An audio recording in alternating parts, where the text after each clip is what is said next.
hanya sekarang mengulang kembali, mengingatkan kembali gitu ya mengenai sistem pembayaran.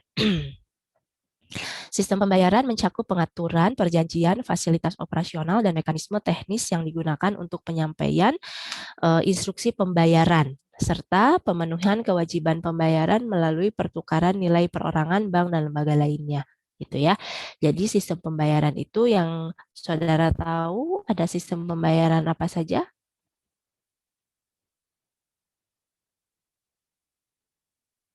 Sistem pembayaran ada tunai, ada Non tunai. non-tunai. Oke.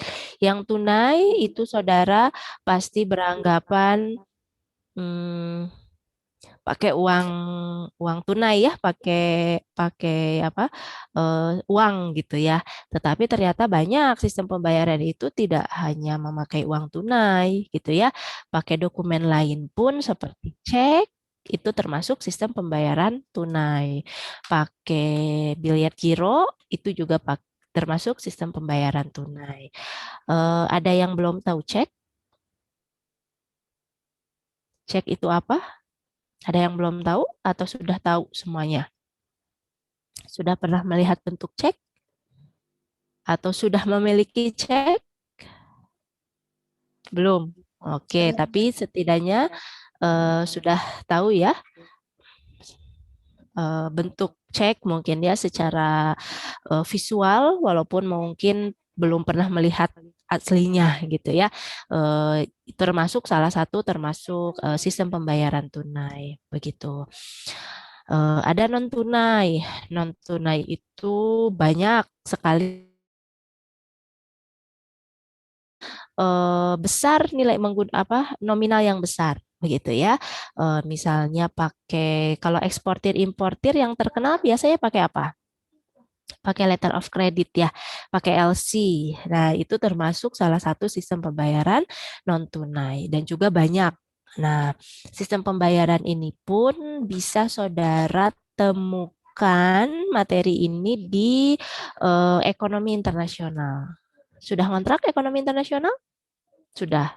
Sudah atau belum? Atau sedang? Belum, Bu. Belum. Belum. Oke. Mungkin nanti saudara jika mengontrak ekonomi internasional menemukan juga materi ini, sistem pembayaran, gitu ya. Ada tunai, non tunai, saudara bisa menggali lebih jauh bentuk LC itu seperti apa, mekanismenya bagaimana, gitu ya, kontraknya itu bagaimana, itu ada di ekonomi internasional. Gitu. Jadi sekarang hanya mengulas sedikit saja bentuk sistem pembayaran.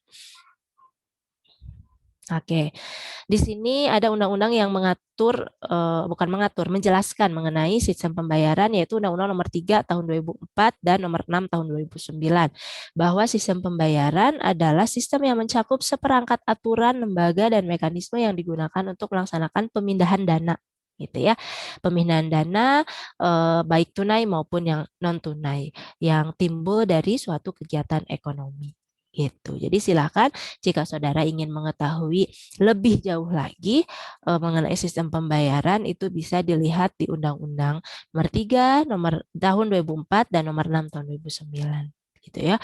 Banyak sekali yang kan kalau undang-undang banyak ya yang harus dijelaskan jadi tidak bisa silakan pahami sendiri gitu ya. Saya sudah memberikan apa clue-nya, saya sudah memberikan garis besarnya, silakan saudara mencari gitu. Jadi tidak hanya oh ya undang sistem pembayaran itu undang-undang nomor segini tahun segini, tidak hanya seperti itu, tetapi juga saya harapkan saudara mencermati isinya gitu. Nanti kalau tiba-tiba UAS isinya coba pasal segini mengenai apa gitu kan, bisa saja karena saya sudah memberikan clue-nya seperti ini.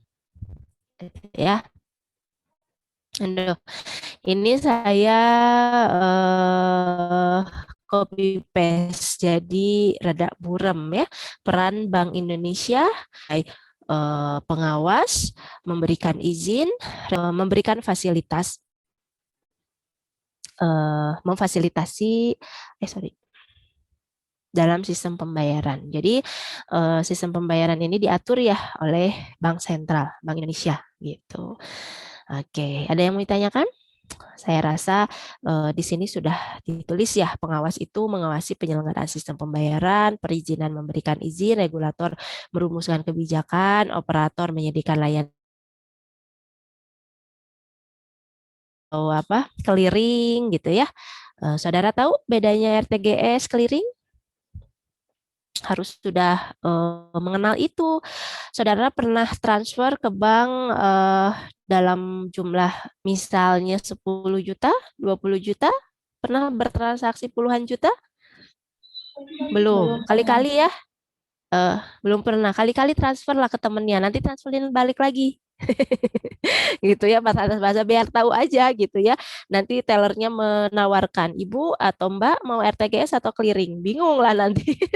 Saudara nggak bisa jawab. Saudara coba baca ya bedanya. Bukan kelereng ya, clearing gitu. Saudara baca RTGS itu apa bedanya atau iseng datang ke bank pura-pura mau ke apa ya namanya customer service. Ada yang bisa dibantu? Saya cuma mau nanya bedanya RTGS clearing itu apa ya, SKNBL itu apa ya? Gak ada kerjaan itu bisa di searching sebetulnya ya. Jadi eh, salah satu lah ya kegiatan bank. Setiap bank itu kan misalkan gini Jamal misalnya transfer nih nanti kalau udah jadi pebisnis gitu ya transfernya kan udah puluhan juta gitu ya eh nanti transfer nih ke rekan bisnisnya misalkan 50 juta gitu. Nah, nanti transfernya itu dari bank apa ya BNI misalnya ya ke Mandiri, misalkan beda bank kan gitu. Tapi kok bisa dilakukan dalam waktu 2 jam gitu ya. Nah, itu sistemnya bagaimana kok bisa? Nah, antar bank itu ada kegiatan clearing, jadi penyelesaian utang piutang antar bank gitu. Nah, yang menjadi operatornya siapa? Bank sentral. Biasanya di bank itu suka ada pinjam meminjam uang juga. Kalau misalnya saudara punya saudara sepupu, paman, tante, uwa gitu ya, yang kerjanya di bank, coba tanya deh, pernah nggak bank tersebut gitu ya, misalkan bank BNI yang ada di UPI pinjam uang ke Mandiri yang ada di Setiabudi bawah tuh, misalnya, pernah nggak?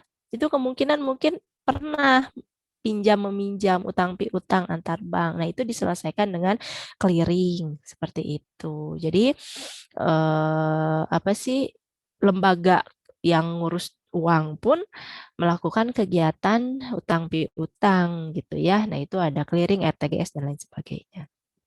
Difasilitasi oleh bank sentral gitu sebagai operatornya. Oke. Lalu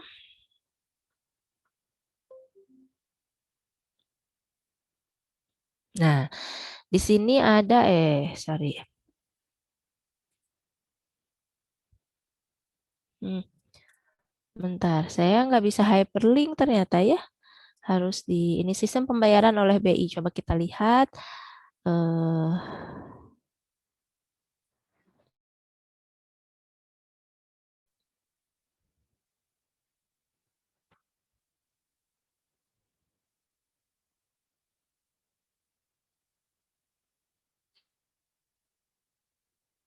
sorry sorry. Benar ya? Nah, saya mendapatkan link mengenai sistem pembayaran dan pengelolaan uang rupiah itu dari BI.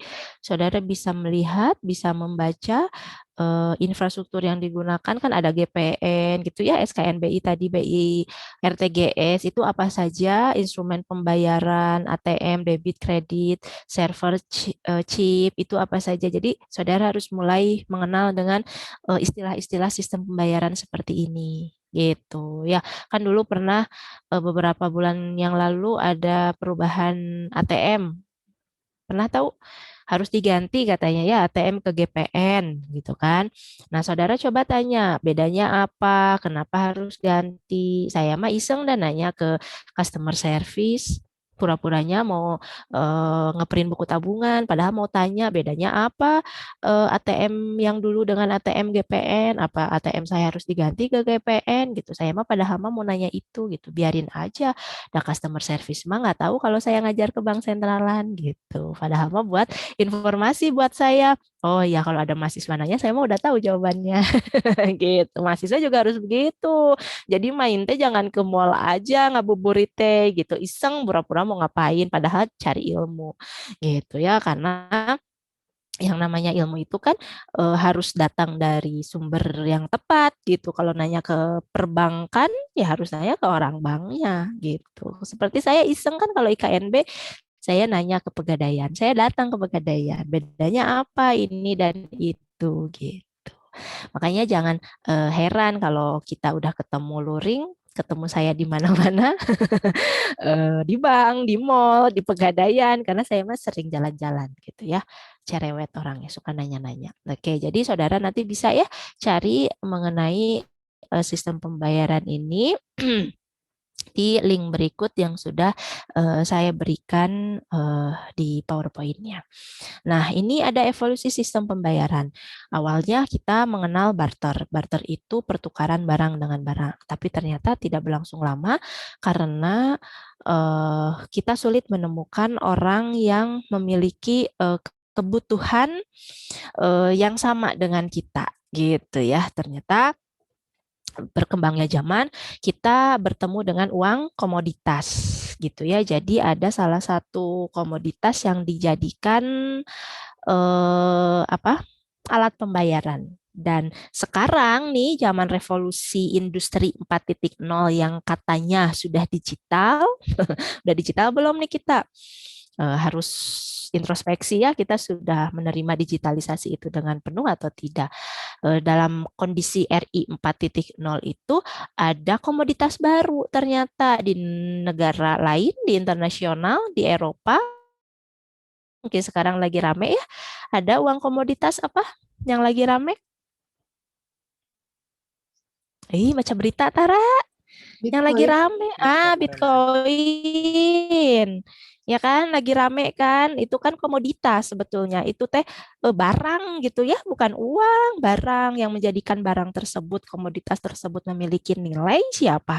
Ya manusia itu sendiri yang melakukan transaksi gitu. Jadi nyiptakan duit sorangan. Sedangkan Bitcoin tersebut belum legal menjadi alat transaksi di Indonesia pun. OJK kan masih merumuskan ya eh, aturan mengenai Bitcoin ini. Sebetulnya udah lama Bitcoin ini gitu ya, udah lama tapi di dunia games gitu ya. Artinya apa ya? Di kalangan tertentu gitu ya, di apa di organisasi tertentu gitu. Saya anggap games lah gitu ya. Jadi komoditasnya nggak ada, komoditas ya barangnya itu Bitcoinnya dulu nggak ada gitu, hanya menciptakan pura-pura kita punya Bitcoinnya dulu seperti itu. Sudah lama sebetulnya Bitcoin ini, tetapi muncul di permukaan menjadi trending topik di berita itu sekarang-sekarang, karena di beberapa negara di Eropa atau di negara luar sana ada yang sudah menerima Bitcoin itu sebagai uang, sebagai alat pembayaran, tetapi belum sah, tidak ada lembaga yang mengaturnya, sehingga kan bingung ya. Kalau di Indonesia belum gitu ya. Jadi kalau saudara ingin investasi di Bitcoin silahkan, tetapi nanti kalau ada masalah jangan ngadu ke OJK ya, karena OJK masih belum punya legalitas hukumnya gitu. Tapi harus tahu gitu ya seperti apa permainan Bitcoin tersebut. Dari uang komoditas pada saat itu pindah ke eh, uang kerang, tetapi tidak lama juga ya kalau kerang ini. Pindah ke uang logam gitu ya. Logam di sini logam di sini seperti emas dan perak gitu ya. Lalu legal tender itu tidak banyak dibicarakan di dalam evolusi sistem pembayaran, langsung pindah ke uang kertas. Uang kertas yang kita gunakan sekarang. Jadi kita itu berada di zaman ini ya, uang kertas. Karena itu yang sudah kita pakai, itu yang sudah bisa diterima oleh banyak orang. ya uang kertas Bu, tapi kan kita punya logam juga gitu ya, recehan gitu ya, kencering. Itu sebetulnya bank sentral membuat uang recehan itu, uang logam itu hanya untuk apa ya, pecahan-pecahan kecil gitu, karena sebetulnya ada loh uang 1 rupiah itu masih ada, tetapi tidak diedarkan. Uang 1 rupiah atau 1 sen itu masih ada, tetapi tidak diedarkan. Hanya untuk kebutuhan pembayaran pajak. Karena kan kalau pajak itu masih ada sen, masih ada koma. Misal atau pajak yang harus negara terima itu misalkan belakangnya itu masih ada angka 1 rupiahnya atau mungkin ada koma sennya. Nah itu tuh harus difasilitasi oleh bank sentral. Jadi masih ada uang pecahan 1 rupiah atau persen itu sen itu udah ada, masih ada. Tetapi untuk kebutuhan pembayaran pajak gitu ya, tidak diedarkan. Saudara sudah tahu jauh-jauh hari, jauh-jauh bulan itu Agustus 2020 Indonesia mengeluarkan uang 75.000, ya kan? Waktu itu masih dalam apa untuk apa namanya, koleksi. Ya, masih koleksi gitu. Tetapi sekarang sudah diedarkan secara terbuka. Jadi kalau saudara mau punya THR uang 75.000, silahkan menukarkannya ke bank terdekat. Dan jangan heran nanti uang 75.000 itu khususon dari banknya dapat plastiknya. Jadi kalau mau jajan ke Mang Bakso itu sama plastiknya kasihin. Saya juga baru tahu ya bahwa plastiknya itu ternyata terbawa sampai sekarang. Dikira saya dulu karena masih baru gitu ya, jadi dipakein plastik, tapi ternyata sekarang masih pakai plastik gitu. Oh ya mungkin menjaga apanya ya, menjaga keasliannya, entah menjaga apanya. Pokoknya masih dikasih plastiknya aja gitu. Silahkan. Jadi kalau bilang nih ya ke om tantenya kalau mau ngasih THR saya mau 75.000 aja. Nggak usah 100 ribuan. Karena itu lucu warnanya. Gitu. Ada yang udah punya belum? Hmm? Ada yang udah punya? Belum juga. Masya Allah. Belum Punya ada tuh. Bu. Ih, belum ada, minta tuh. Ih, nanti ya THR ke omnya. Jangan ke saya. Oke. Kita lanjutkan. Nah, ternyata sekarang nih kita hidup sudah ada yang namanya e-money. Ya, saudara kan sudah kenal nih sama e-money. Ada yang berbentuk apa? Ada yang berbentuk kartu gitu ya, ada yang berbentuk aplikasi gitu ya. QR code gitu kan, itu sudah masuk ke dalam e-money gitu ya. Tetapi belum bisa diterima oleh masyarakat umum.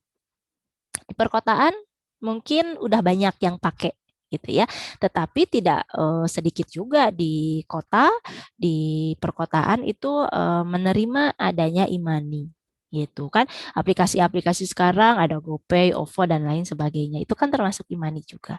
Dan kalau misalnya kita mau tetap hidup dalam dunia ini, tetap bisa melakukan kegiatan transaksi, kita harus mengikuti zaman. Kalau tidak, ya kita akan tersisihkan dengan sendirinya. Gitu ya. Jadi saya yakinlah hari mahasiswa mah ada lebih lebih cepat gitu ya merespon perubahan, lebih mudah menerima gitu ya sehingga bisa tetap survive gitu ya. Tetapi kalau nenek kakek kalian kan belum tentu bisa menerima imani tersebut gitu. Sehingga kan mereka kesulitan gitu ya, kesulitan untuk bertransaksi sekarang. Saudara bisa lapar dikit mau buka puasa nggak ada orang tua yang masak bisa GoFood, bayar pakai GoPay gitu ya. Tetapi kan orang tua kita masih tradisional ya, jadi masih harus ngincik sendiri ke warung gitu ya, masak sendiri, bayar pakai uang tunai gitu ya. Tidak salah juga karena kita masih hidup dalam periodenya uang kertas ini gitu ya. Oke, ini evolusi sistem pembayaran yang ada di website bi.go.id.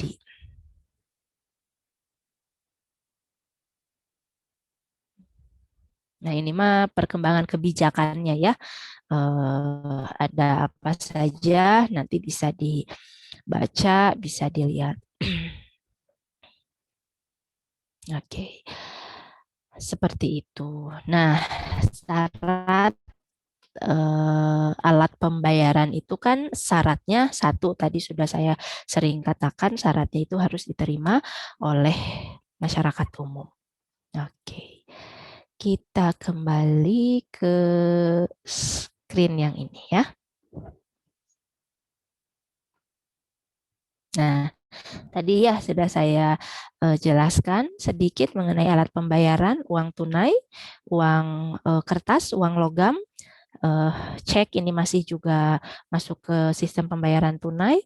Di sini ada ATM, kartu kredit ya, termasuk alat pembayaran. Di sini ada e-money yang sudah kita kenal, dan sekarang sudah memakai aplikasi logo dan lain sebagainya. Kita sudah mulai ke sini ya karena digitalisasi. Wallahu alam mungkin nanti kalau sudah RI 5.0 di tubuh kita ditanam chip bisa saja ya seperti film-film.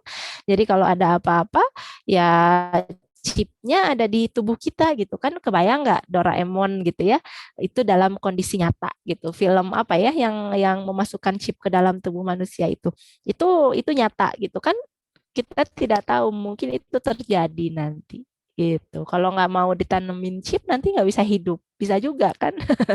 Seperti itu. Karena saya baca beberapa berita juga ternyata di Amerika sudah membuat ya namanya juga ilmu ya berkembang, tetapi kan kalau kita khususnya yang beragama gitu ya harus kita compare juga dengan agama kita gitu. Tapi kan mereka orang-orang di sana yang kita tidak tahu agamanya apa, mungkin juga ateis gitu ya, tidak mengenal adanya Tuhan sehingga mereka menciptakan makhluk baru gitu. Tetapi ternyata 32 hari sudah dimusnahkan.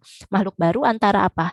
Perkawinan manusia dengan monyet gitu. Jadi apa embrio monyet disatukan dengan apanya manusia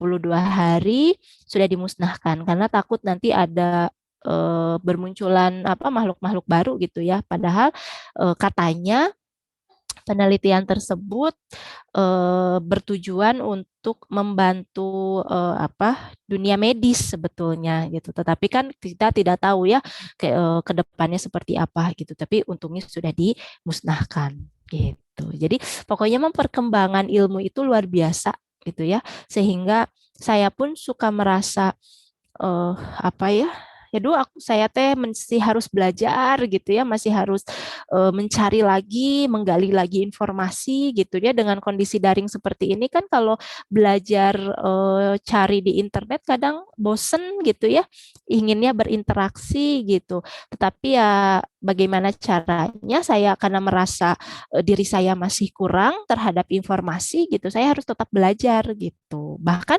kalau kita berinteraksi di kelas, di kampus misalnya kan saya juga mungkin bisa belajar dari mahasiswa. Tapi kalau kondisi seperti ini kan kadang dosen nanya ada yang mau ditanyakan, mahasiswa diam juga. Jangankan mahasiswa memberikan informasi ke saya gitu ya.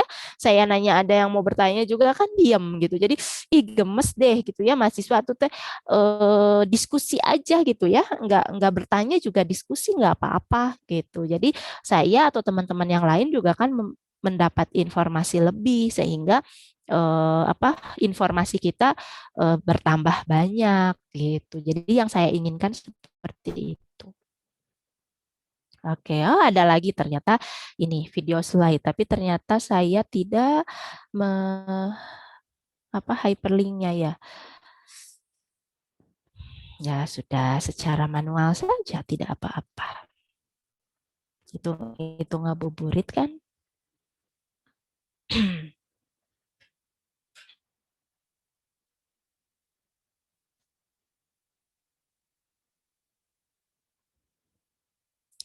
Oke.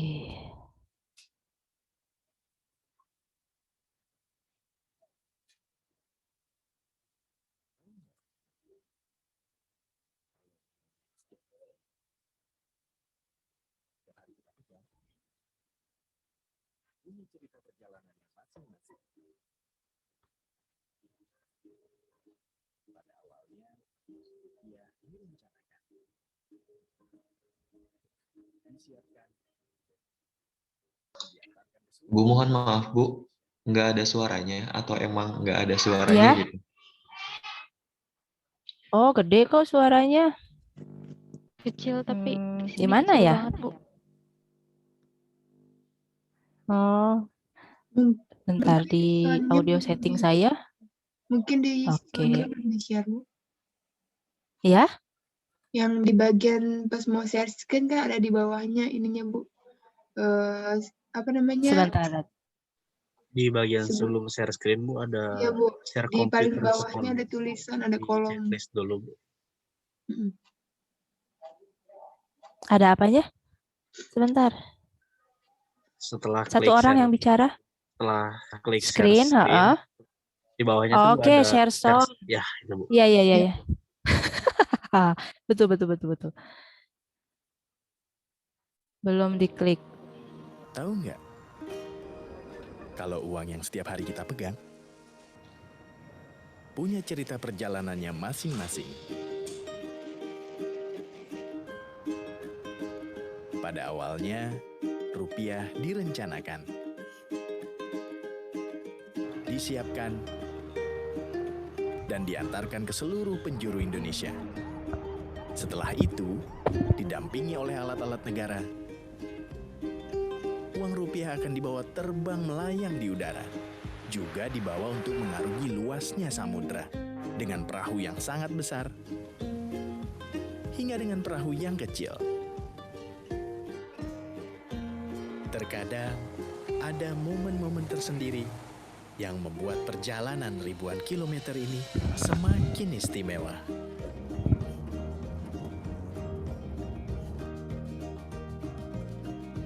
Dari Sabang sampai Merauke, dari Miangas sampai Pulau Rote. Demi melihat senyuman saat rupiah akhirnya sampai di tangan. Hingga tanpa kita sadari, rupiah sudah menjadi bagian yang tak terpisahkan dalam kehidupan kita sehari-hari. Membawa kebahagiaan, kenyamanan, dan kebanggaan sebagai bangsa Indonesia. Inilah yang membuat perjalanan Pesan rupiah apa? ini jadi Handphone? lebih bermakna. Kalau kalian pakai rupiah untuk apa? Beli buku, di tas, Kamu? ditabung.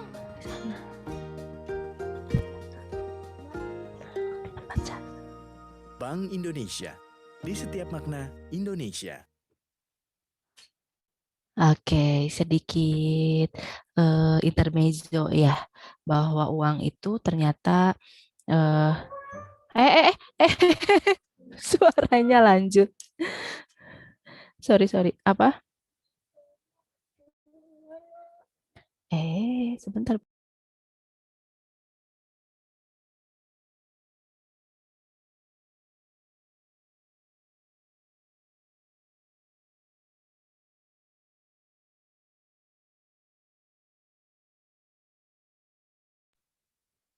Ya, jadi ternyata uang itu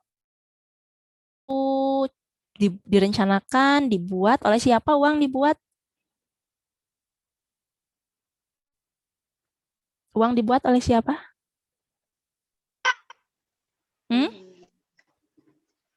Siapa? Bu, Ya, oleh Bank Sentral. Bank Sentral membuat kebijakannya aja. Otoritas Jasa Keuangan, Bu. Otoritas Jasa Keuangan itu Perum, hanya Perum Peruri. Oh iya, iya. Ya, tepuk tangan untuk Regu C, Perum Peruri. Tuh ternyata dari 54 orang yang jawab. 1. Gimana atuh? Ini mah diskusi Perum Peruri yang cetaknya Bank Sentral mah kebijakannya aja mau kan di makro diajarkan ya penawaran uang, permintaan uang, tergantung kepada apa faktor-faktornya. Nah itu Bank Sentral, nu nyetak nama Peruri gitu ya. Hati-hati nanti saudara memberikan informasi ke anak SMA pas PPL, kade lamun salah malu-maluin. Gitu. Cetak uang kayak tadi ya, kayak di tukang fotokopi gitu kan, besar. Kalau dulu nih ya, tahun berapa terakhir, 3-4 tahun ke belakang, mahasiswa itu suka diajak jalan-jalan ke BI Jakarta, BU Pusat. Gitu ya, kalau mata kuliah ekonomi moneter, bank, sama ekonomi apalagi gitu ya. Itu 3 mata kuliah itu berkumpul, salah satunya kita jalan-jalan ke bank sentral. Diperlihatkan cetak uang seperti apa, penomoran uang, nomor seri uang bagaimana gitu. Kalau dulu mah seru, kalau dulu mah seru. Jadi jalan-jalannya itu bermanfaat gitu ya, sebagai salah satu praktikum, tapi ujung-ujungnya jalan-jalan ke Dufan gitu. Nah, itu proses penciptaan uang seperti itu. Saudara sebagai guru nanti harus tahu ya proses penciptaan uang teh bagaimana. Jadi memberikan ilustrasi atau memberikan pengalaman kepada siswa itu dengan apa ya? Dengan meyakinkan gitu. Walaupun sekarang saudara hanya lihatnya di video saja, belum pernah main ke BI Pusat. Nanti kalau ada siswanya yang bertanya bagaimana pemusnahan uang, saudara bisa menjawabnya seperti apa? Sudah pernah lihat pemusnahan uang? Belum. Bahkan atau ada pada geleng. Aduh, kacau. Atau saudara pernah main gitu ya ke BI Pusat, harus BI Pusat, harus Jakarta, bagaimana memusnahkan uang. Dan kalau ada siswa yang bertanya, Bu, kenapa uang dimusnahkan? Bisa menjawabnya, Asep? Nggak bisa. Aduh, Bu, bukinan ya. untuk menjaga inflasi bukan, atau untuk mengeluarkan uang yang sudah tidak dianggap tidak bersirkulasi secara legal lagi. Intina nama nu butut-butut dimusnahkan. Kan kita aja nggak mau ya pegang duit butut ya, yang udah lecek ya, nggak mau kan. Yang gitu. Kalau misalnya untuk menjaga inflasi biar tidak uang beredar di masyarakat terlalu banyak gitu ya. Salah satunya kalau misalkan uang itu dimusnahkan harus ada uang pengganti. Ya. Jadi alasan yang paling logis mah gitu ya. Kenapa uang itu dimusnahkan? Udah rusak. Begitu. Udah sobek kan. Pernah nggak nuker uang sobek ke bank? Pernah ya, kalau itu pernah ya. Ih, belum lagi. Cik atuh ameng Kak Bang teh. Kayak bukinan uang sobek 100.000 kesobek sih ya, bukan sengaja disobek. Kayak banget bukinan kalau nyobek duit. Kesobek gak sengaja sama anak saya di amplop. Itu amplopnya dibagi 2, ternyata dalamnya masih ada uangnya gitu ya. Maklum kan ibu-ibu suka nyempil-nyempilin duit ya. Ternyata masih ada uangnya gitu ya. Akhirnya nanti jalan-jalan ke BI nggak Bu? Enggak lah, orang kuliah aja daring. Gimana mau jalan-jalan ke BI? Ngarep kamu. Jadi uang itu sobek terbagi 2. Saya datang ke BNI, uangnya itu disolatif, bening. Terus saya datang ke teller, dapat deh uang baru gitu ya, ditukar ya. Itu uang-uang yang lama itu dimusnahkan oleh bank sentral. Jadi dihitung nih ada uang berapa, yang 100.000, yang 100.000, yang 50.000, yang 20.000 sampai dengan pecahan terkecil itu dihitung berapa yang harus dimusnahkan. Tetapi kalau misalkan 1 triliun dalam 1 tahun itu 1 triliun dimusnahkan, berarti harus diganti juga 1 triliun gitu. Karena kebutuhan uang kan di makro. Teori makronya dapat apa? Teori makro dapat apa? Udah kontrak dong. Semester 4 atau sedang? Sekarang, Bu. Oh, sedang. Oke, berarti kalau sedang saya tanya bisa dong. Money supply. Ya, penawaran uang itu sifatnya bagaimana? Money supply itu dari siapa? Dari bank atau dari masyarakat? Dari Dari bank sentral, Bu. BI. BI. Bank sentral. Oke, sifatnya seperti apa? Sifatnya bagaimana? Money supply sifatnya? Ini apa sih namanya? Banyak, sedikit? Apa? Yang kurvanya vertikal tuh sebentar. Apa? Money supply sih? Tetap. Nah, kan kurvanya vertikal, Bu. Ya kan? Tetap. Money supply itu tetap, artinya kalau ada uang yang musnah 1 triliun harus diganti lagi 1 triliun. Gitu. Ya, jadi bukan untuk membuat jumlah uang beredar jadi sedikit, bukan, karena memang sudah rusak gitu. Ada yang tahu bahan baku uang itu dari apa? Kenapa kalau kamu nyuci tisu, nyuci kertas itu 2000, panah patimuranya nggak patah?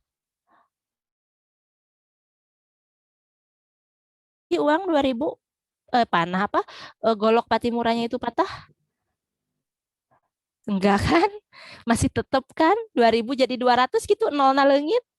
Enggak kan? Tetap kan? Ayo, bahan baku uang itu dari apa? Pakai tapi itu apa? Makan nasi, nggak tahu nasi dari mana? Dari apa? Dari kapas, Bu. Oke, dari kapas Panji itu sigana browsing heula bieunya. Dari kapas. Emang Udah tahu ya. Oke, jadi dari kapas. Makanya tidak akan pernah hancur gitu ya kalau ya hanya sekedar dikecuci mah gitu ya. Jadi harus tahu itu sebagai informasi tambahan buat peserta didiknya nanti kalau saudara sudah jadi guru. Jadi informasi yang diberikan itu tidak hanya materi textbook tetapi kontekstual. Kenyataannya seperti apa? Begini loh. Jadi kalau bercerita itu seperti mendongeng gitu ya, seru, menyenangkan, tetapi di situ ada ilmunya gitu. Ini loh cara nyetak uang itu, pemusnahan itu kayak gini loh gitu. Coba cari saudara videonya.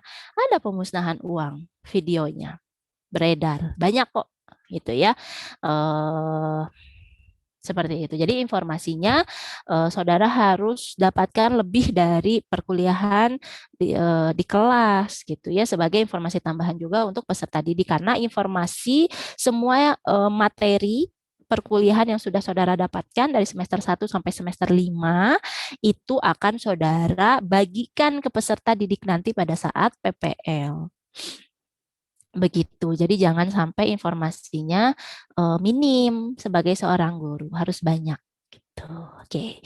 Itu sistem pembayaran, alat pembayaran bisa saudara baca juga di ekonomi internasional. Ada yang mau ditanyakan dulu?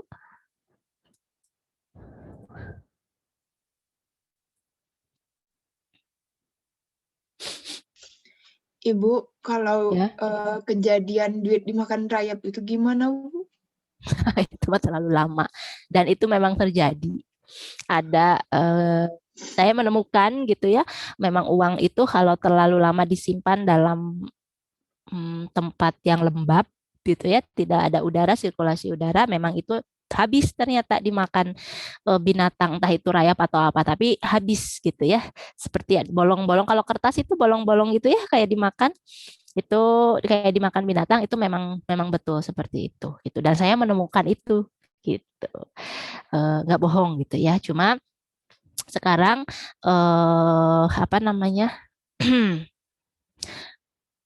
apa ya, uang nilai uang itu kan misalnya kayak tadi saya terbagi 2 itu masih bisa ditukar gitu. Kenapa itu yang dimakan rayap nggak bisa ditukar? Karena coba saudara searching berapa persen bagian yang hilang yang masih bisa ditukar dengan yang baru. Jadi tidak serta-merta ini nih uang udah banyak sobek-sobek pinggirnya misalkan, mau ditukar ke bank gitu ya. Itu ada ketentuannya gitu. Jadi tidak sembarangan. Itu apalagi kalau misalkan yang saya walaupun terbagi 2 tetapi masih ada temennya, jadi masih bisa saya sholatip gitu ya, itu masih bisa. Tetapi kalau misalnya hilang tuh di pojoknya, kan suka ada yang sobek ya, di pojoknya hilang angkanya dan tidak ada bekasnya, pinggirannya ya, tidak ada pinggirannya, itu ya tidak bisa ditukar gitu. Jadi ada kriterianya, jadi nggak sembarangan uang yang bisa ditukar gitu ya. Cobain aja deh kalian nyobek duit gitu ya. Terus hilangkan tuh sebagiannya, berapa bagiannya. Nah, itu coba ke bank bisa ditukar atau enggak.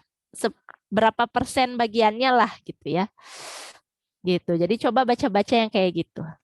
Jadi banyak informasi gitu tentang uang. Jangan cuma bisa pakai aja. Ya, kan nilai uang itu juga ada 4 ya. Ada nilai apa saja? Nilai uang ada apa saja? Itu mah pelajaran SMP kelas 3 tahu. Intrinsik, nominal. Intrinsik, nominal. 2 lagi? Real. Real? Real itu intrinsik kan? Nah, nggak tahu. Stok saya brainstorming ini ya. Intrinsik, nominal, real, terus ada lagi? Nilai yang ada dalam bahannya teh apa sih? Apa? Istilahnya teh.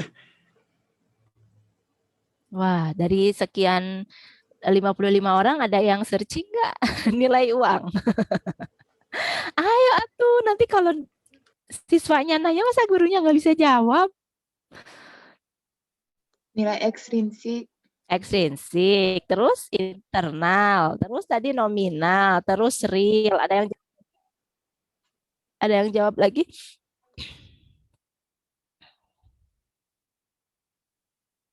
Udah 4? Oke. Nilai nominal, nilai yang tertera di dalam uang tersebut. Di Ya, angkanya. 20.000, 100.000, ya angkanya segitu. Ya, nilai nominal. Nilai pembuat uang tersebut. Nilai apa disebutnya? Intrinsik. Nilai intrinsik itu nilai pembuat uang tersebut. Biasanya nilai intrinsik dari uang kertas itu lebih kecil daripada nilai nominalnya. Sedangkan uang logam nilai intrinsiknya lebih besar daripada nominalnya. Makanya kan salah satu alasan kenapa tidak membuat uang logam dalam jumlah yang banyak gitu ya. Karena mahal bahan pembuatnya gitu. Terus yang ketiga nominal, intrinsik, eksternal. Nilai Yang eksternal dengan mata uang asing. Ditukar dengan mata uang asing. ditukar dengan mata uang asing.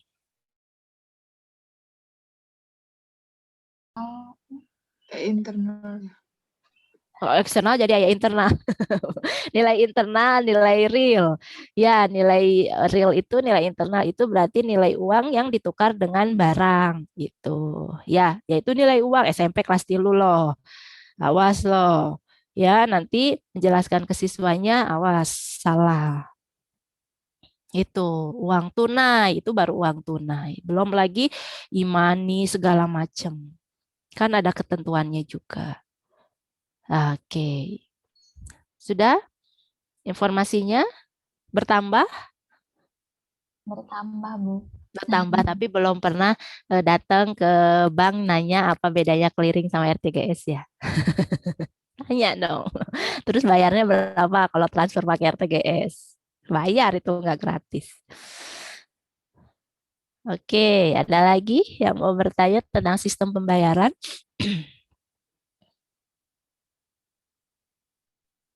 Atau saudara pernah mendengar apa tentang sistem pembayaran? Permisi Bu, saya mau menambahkan. Ya. Tadi mengenai Bitcoin sih ya Bu. Saya kurang setuju kalau misalnya dianggap sebagai uang komoditas, soalnya kan secara teknis barangnya itu sendiri nggak ada. Ya. Jadi apakah memang dikatakan uang komoditas gitu? Kayaknya sudah jadi kategorinya terpisah sendiri, yaitu cryptocurrency atau uang kripto. Ya, memang jadi barangnya emang nggak ada ya, kayak games aja itu yang menciptakannya kan ilusi gitu ya, manusia gitu. Jadi seperti sistemnya kan games. blockchain beda lagi. Tapi kan ada negara yang mengakui, ada beberapa kelompok di negara tersebut mengakui bahwa Bitcoin itu sebagai alat pembayaran, begitu ya. Walaupun emang barangnya nggak ada, kita tidak tahu apakah di negara tersebut mencetak dengan sendiri apa bentuk Bitcoinnya gitu ya, sehingga menjadi uang komoditas gitu kan, kita tidak tahu gitu. Memang saya informasikan tadi pagi baru selesai jam 12, kami dosen-dosen baru mengadakan ujian proposal nih kakak tingkat saudara angkatan 17. Ada salah satunya yang meneliti tentang boleh itu aja. Maaf ya, anak saya mau eksperimen bikin slime katanya. terserah lah kondisi rumah seperti apa nantinya. Oke, jadi apa namanya? Tadi itu jadi pohon Bitcoin. Oke, ada kakak tingkat saudara yang membahas penelitian tentang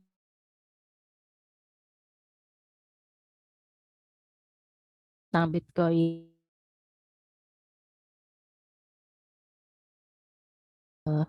Penelitian yang memiliki keunikan, ya kita memberikan rekomendasi teliti loh gitu. Jadi siap-siap saudara baca jurnal internasional, baca artikel-artikel, nanti ada penelitian mengenai Bitcoin ini. Gitu. Jadi informasinya nanti bertambah gitu. Ya. Memang belum diakui. Jadi ya nggak tahu juga, nggak punya juga nggak apa-apa karena belum diakui gitu ya. Hanya informasi saja bahwa sedang rame nih di dunia itu tentang itu. Oke, ada lagi yang mau berdiskusi? Bu mau nanya, Bu. Nanya silahkan. Nggak mau joget Elia. Mau nanya aja. Ya, mau nanya, Bu. Itu yang tadi Bitcoin ya, Bu. Kalau misalnya Bitcoin itu di Indonesia dilarang, terus ada yang gunain, nah itu teh bagaimana mempengaruhi sistem pembayarannya, Bu? Belum dilarang, jadi belum ada aturan dilarang atau dibolehkan gitu, belum tahu ya. Cuma kalau ada di Indonesia yang pakai, saya yakin sudah ada yang pakai. Mungkin di sini ada yang sudah pakai Bitcoin, yang udah transaksi seperti itu, mungkin aja ada kan. Nah itu dilakukan oleh komunitas tertentu saja. Jadi hanya legal di komunitas tertentu.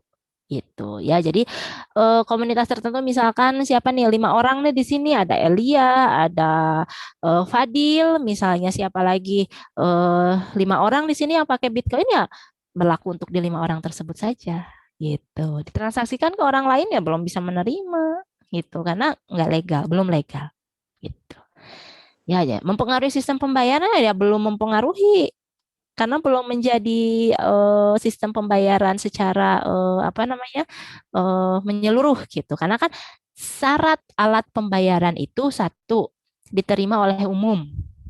Alat pembayaran itu satu diterima oleh umum. Yang kedua jangka panjang, tahan lama. Yang ketiga mudah untuk dibawa. Kalau memang itu berbentuk barang, komoditas, mudah untuk dibawa. Terus apa? Tidak mudah rusak. Gitu kan, itu syarat-syarat alat pembayaran gitu. Bitcoin kan belum ada salah satu syarat tersebut, jadi belum bisa dikatakan sebagai alat pembayaran gitu. Oke. Mau nanya lagi, Bu. Ya. Ini saya kan sering, maaf ya Bu, sering nonton TikTok, terus ada artis yang pakai black card gitu, Bu. Itu tuh maksudnya gimana, Bu? Hah? Artis yang pakai black card gitu, Bu, kalau untuk belanjanya. Black card dalam artian no limit atau black card dalam artian tidak legal? Yang no legal, limit. Bu. Yang no Berarti limit. no limit. Itu maksudnya gimana ya, Bu? No limit. Black card yang no limit. Black card kartu kredit. Iya, Bu. No limit. Dia nggak ada Bukan. batasannya. Belum. ATM punya dong kartu debit. Punya, Bu. Punya dong, kan KTM ya. Oke, jadi kartu kredit itu alat transaksi, alat pembayaran yang dimana kita ngutang ya. Jadi jangan bangga kalau punya kartu kredit banyak karena kita ngutangnya banyak. Nah, tetapi kalau kita cerdas, kita dapat mempergunakan kartu kredit itu dengan bijak. Kan suka ada kredit 0% gitu ya, dengan menggunakan kartu kredit misalnya Bank Mandiri gitu. Ya kita misalkan butuh barang, tetapi uangnya kita belum punya, kita gesek pakai kartu kredit, dicicil dengan cicilan dengan bunga tadi 0%. Tetapi syaratnya satu, bayar cicilannya jangan nunggak. Kalau misalnya per tanggal 25, ya harus dibayar per tanggal 25. Gitu. Artinya kan membantu kita ya, kita mendapatkan barangnya langsung, tetapi kita tidak menambah biaya pembelian kalau kita gunakannya dengan bijak. Tapi kartu kredit juga bisa kok dibayar secara full. Orang yang pakai gesek kartu kredit tidak selalu kredit, tidak selalu dicicil gitu ya. Misalkan bulan ini saya gesek kartu kredit dibayar bulan depan full, bisa? Bisa. Kan nanti ditanya kalau pakai kartu kredit, mau cicilan atau enggak gitu. Kalau enggak berarti kita bayar bulan berikutnya, tetapi jangan sampai nunggak biar enggak ada bunganya. Kalau lebih cerdas lagi, setiap kali menggunakan kartu kredit itu ada poinnya kan, kalau kita misalkan pakai apa Traveloka, Blibli gitu, Shopee dan lain sebagainya itu ada poinnya. Nah, si poinnya itu bisa kita gunakan juga kalau kita cerdas menggunakannya. Tetapi banyak orang yang terlilit hutang kartu kredit itu hanya untuk gaya saja, tidak cerdas. Nah, sekarang bagaimana tahapan kartu kredit juga sama kayak rekening tabungan. Kan di tabungan juga ada ya yang apa sih si ATM-nya tuh silver, gold, platinum gitu ya. Tergantung kalau misalnya kita mau ngambil per harinya 50 juta bisa sampai maksimal berapa puluh juta, berarti kan kartu ATM-nya juga harus yang platinum. Pembayaran per bulannya juga berapa gitu kan. Nah, kartu kredit pun sama, ada yang limit, ada limitnya, ada batasannya. Jadi setiap bulan kita hanya bisa transaksi pakai kartu kredit itu misalnya 20 juta. Kalau udah lebih 20 juta ya kita nggak bisa pakai gitu. Sama seperti ATM, kalau kita misalkan pakai ATM yang biasa, per harinya kita bisa ngambil berapa? 5 juta. Kalau kita mau ngambil lagi 100.000 pun nggak bisa, harus tunggu besok. Gitu ya. Nah, kartu kredit pun demikian, ada yang no limit. Kalau yang no limit ya mau transaksi sehari 500 juta beli tas Hermes juga boleh. Kan kalau ribu gitu enggak kan, mereka sekali beli 250 juta. Ya kan?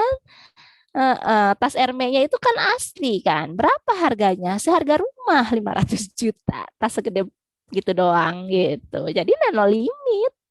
Gitu silahkan ya, nggak apa-apa ya saudara, nanti kalau udah sukses duitnya udah banyak jadi pengusaha, jadi istri pengusaha juga nggak apa-apa sih, jadi istri pengusaha dikasih kartu kredit no limit ya terima aja sebagai fasilitas ya, tetapi harus digunakan dengan bijak, dengan benar, karena saudara sudah tahu bahwa yang namanya bunga apalagi di agama kita yang Muslim, yang Islam kan itu tidak boleh gitu. Jadi melebihkan uang dari transaksi itu tidak boleh. Gitu. Bunga beda ya, bunga dengan laba itu beda. Gitu ya. Oke, ada yang mau bertanya lagi? Gitu Nisa, nanti kalau jadi istri pejabat dikasih no limit terima aja, nggak apa-apa.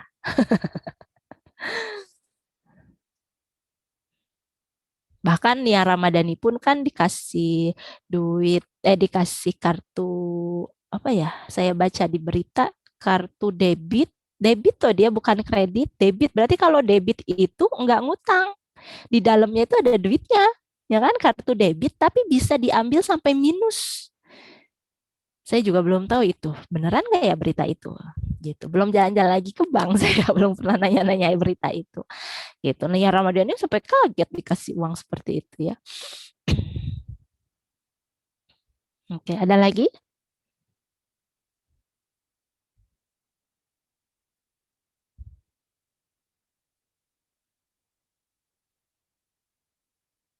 Oke, tidak ada yang bertanya tentang alat pembayaran, sistem pembayaran. Bentar, saya di spot ada tugas nggak ya untuk pertemuan kali ini?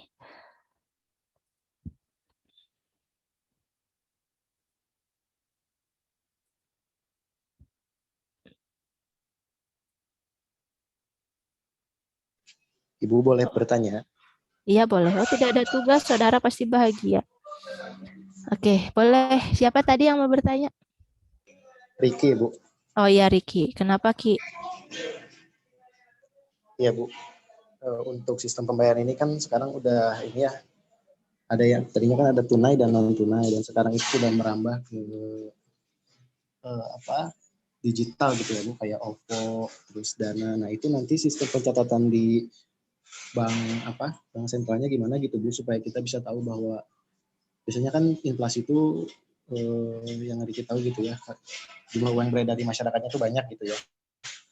Nah untuk mengukurnya gimana gitu kalau yang di Dana gitu, OVO, dan Oke. sebagainya. Jadi jangan beranggapan ya yang utang kita ke luar negeri pun kita hitung sebagai jumlah uang yang beredar gitu. Atau misalnya makanya setiap kali bank sentral mengeluarkan kebijakan cetak uang baru, nah itu tuh harus di apa namanya teh, harus di apa itu namanya, sama emas gitu. Jadi harus di apa ya, lupa lagi saya teh. Jadi pokoknya jumlah uang yang beredar itu bukan hanya uang yang secara fisik beredar, bukan. Tetapi utang kita ke luar negeri pun itu dihitung sebagai jumlah uang beredar. Nah, termasuk uang yang ada di dalam sistem digital itu, misalkan OVO, ya. Nah, jadi cara apa namanya, merecord gitu ya, berapa jumlah uang yang beredar itu, kan setiap tahun bank sentral itu tahu dia mengeluarkan uang berapa. Mengeluarkan uang berapa ke masyarakat, mengeluarkan uang berapa untuk bayar hutang gitu ya. Nanti di akhir tahun misalkan berapa uang yang dimusnahkan secara fisik gitu. Jadi eh memonitornya dengan cara itu, uang yang keluar dengan uang yang dimusnahkan di akhir tahun. Begitu. Nah, si uang yang beredar itu yang untuk masyarakat misalkan setahunnya itu 100 triliun. Terserah mau dimasukkan ke dalam OVO atau disimpan secara uang tunainya, dipakai uang tunainya, ya itu mah silahkan. Begitu. Nah sekarang OVO, kalau misalnya OVO kita ada yang ada nggak sih kasus OVO kita di hack sama orang? Kita bisa lapor itu nggak? Atau jangan jauh-jauh, imani kita, kartu imani flash gitu ya, Brizi itu hilang, bisa dilaporkan nggak? Enggak ya? Nggak bisa dilaporkan ya. Misalkan saya kehilangan flash isinya misalkan 500.000. Bisa nggak bank mengganti itu? Enggak kan? Jadi dianggap uang tunai, uang secara fisik yang beredar. Gitu kan, kalau uang secara fisik hilang juga kan kita lapor ke polisi, polisi nggak akan ganti. Kita lapor ke bank, bank nggak akan ganti. Itu, tapi kita simpan dalam bentuk kartu, dalam bentuk digital gitu. Ya, jadi kalau untuk mengatur jumlah uang beredar mah ya dari berapa yang dikeluarkan, berapa yang dimusnahkan gitu. Ya. Gitu Ki. Halo? Oh iya Ki? Bu, ya.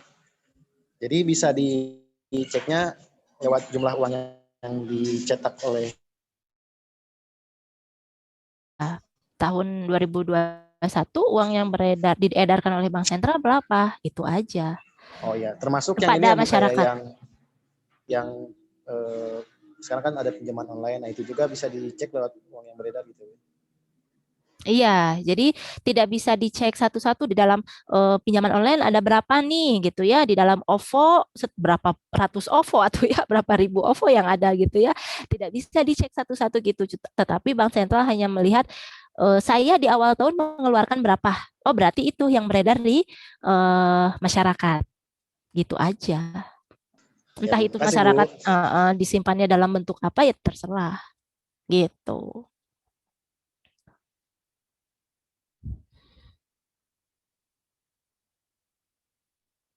Nah, oke, sudah?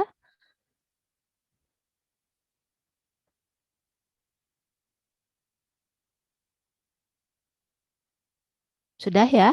Oke, kalau sudah, saya beralih ke materi berikutnya. Nah, ada pengelolaan keuangan. Pengelolaan keuangan itu timbul atau muncul karena ada masalah ekonomi. Masalah ekonomi itu apa, Elia? Ya, Bu. Masalah ekonomi itu apa, Cing? Inflasi bukan, Bu? Masalah. Oh, scarcity bukan, Bu, yang scarcity. Eta teh kelas berapa ya SMA? Kelas 1. Konsep Ya. dasar ilmu ekonomi. Kade, tong salah jawab, Elia. Masalah ekonomi, inflasi, pengangguran, apalagi itu masalah makroekonomi. Ya, jadi masalah ekonomi, masalah inti ekonominya yaitu scarcity atau kelangkaan. Apa yang Pemenuhan kebutuhan manusia, Bu. pemenuhan mah atau kegiatan memenuhi? Sumber dayanya, Ibu. Oke, alat pemenuh. Ya. Hati-hati dalam memilih diksi juga ya. Kalau pemenuhan itu kan kegiatan memenuhi. Berarti yang langka itu alat pemenuh kebutuhannya gitu ya, sumber dayanya gitu. Nah, sumber daya itu tidak selalu bentuknya fisik secara materi, tidak selalu uang ya, tetapi orang ekonomi kita harus mengenal yang namanya sumber daya itu yang tidak terlihat seperti tenaga, waktu, pikiran, itu juga sumber daya. Ya. Jadi harus pandai, harus pinter untuk mengelola semua sumber daya yang ada. Entah itu berupa fisik, berupa materi, uang gitu ya, ataupun berupa waktu. Manajemen hati itu harus pinter orang ekonomi mah gitu, karena ekonomi itu kan ilmu pilihan. Ilmu memilih, bukan ilmu pilihan. Ilmu memilih apa? Sumber daya yang terbatas untuk memenuhi kebutuhan kita. Gitu kan ya.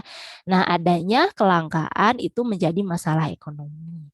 Kalau adanya kelangkaan sumber daya, tetapi kebutuhan kita harus dipenuhi, maka kita harus melakukan pengelolaan. Salah satunya adalah pengelolaan keuangan. Harus dikelola uang. Ada Bu, saya mah dikasih banyak habis, kasih sedikit apalagi habis. Ya, semua orang juga begitu. Ya, pasti kasih banyak habis, kasih sedikit habis. Tetapi apakah habisnya itu dapat memenuhi semua kebutuhan kita atau tidak? Ya, jadi harus harus pinter ya orang ekonomi itu. Harus dapat mengelola keuangannya dengan benar, dengan baik. Ada yang sudah terbiasa mengelola keuangan untuk dirinya sendiri atau untuk bisnisnya? Kan saya tidak tahu, mungkin saudara sudah punya bisnis. Ada yang sudah, boleh share pengalamannya. Bagaimana mengelola keuangan yang dilakukan oleh pribadi masing-masing. Boleh? Ada yang sudah punya bisnis? Siapa yang sudah punya bisnis? Atau yang pribadi, mengelola keuangan pribadi? Ada? Sok, boleh di-share? Atau kumaha dibere ku kolot? Kumaha dikasih nama ibu saya mah. Ada yang sudah bisa ya, yakin. Kalian dikasih uangnya bulanan kan? Dava, kamu dikasih uang bulanan?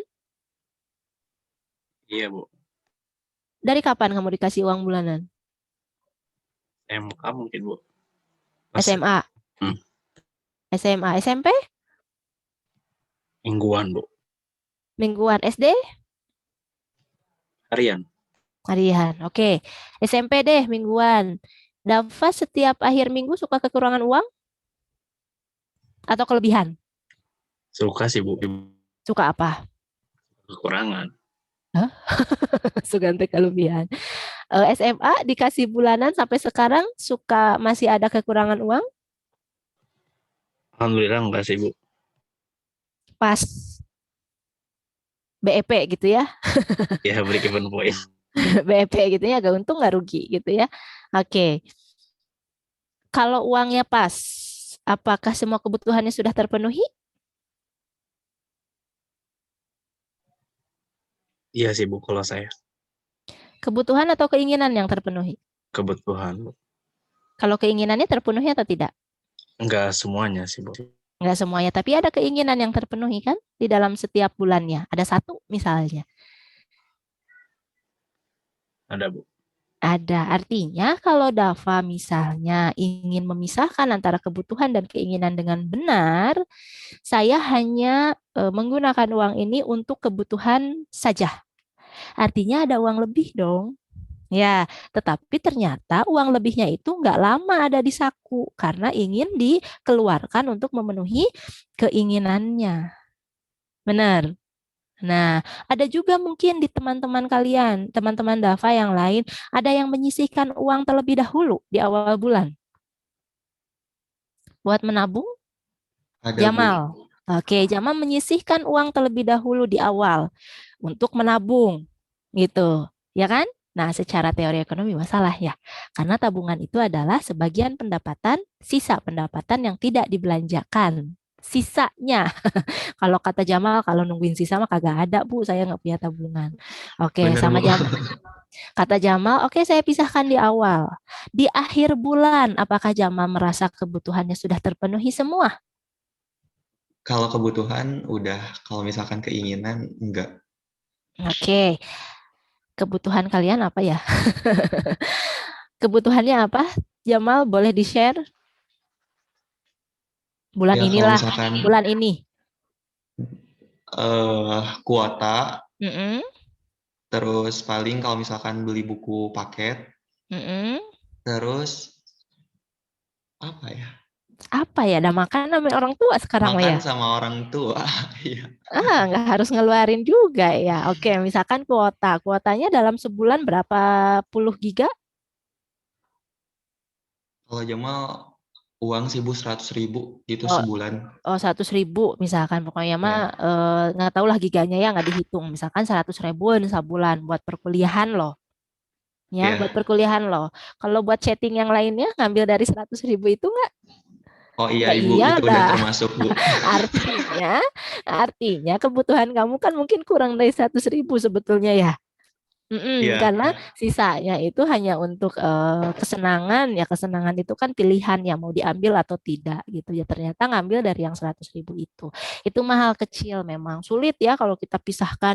Kalau mau chatting saya harus beli nih uangnya ini, kalau mau Zoom kuliah saya uangnya yang ini ya, emang agak sulit ya kalau sangat rinci seperti itu. Tetapi saya yakin mahasiswa pendidikan ekonomi sudah pintar mengelola keuangan minimalnya untuk dirinya sendiri. Nah, untuk apa sih pengelolaan keuangan? Yang pertama, mencapai target dana di masa yang akan datang. Kan seperti tadi Jamal, saya harus punya tabungan pas nikah itu, saya harus punya terus ngasih uang mahar ke calon istri berapa puluh juta.